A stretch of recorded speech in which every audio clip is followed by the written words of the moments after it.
नमस्कार सखी लोग। प्रणाम सबके। सीताराम। राधे राधे। जय जय राम। राधे कृष्ण। तो सखी लोग कैसी हो?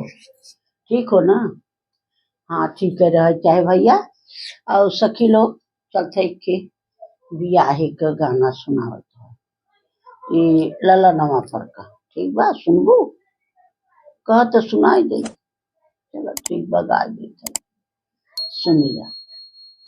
चलते फिर गावे सुना और अच्छा लगे तो सब्सक्राइब करवा। कहवा पे उपजल गोरे मुआ का सगवाय रे, कहवा पे दुलरू दामाद रे ललनवाय रे, कहवा पे दुलरू दामाद रे ललनवा, कहवा पे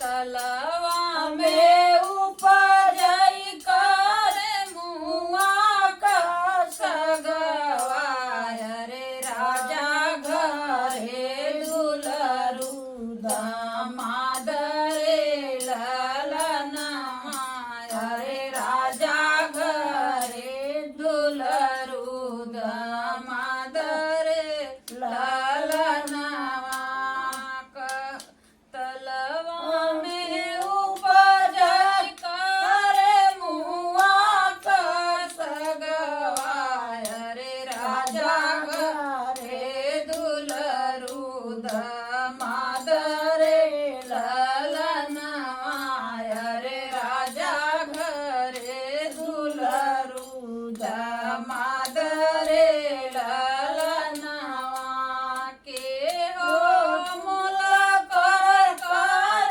मुआ का सगवाय रे, के करई दुलरू दामाद रे ललनवाय रे, के करई दुलरू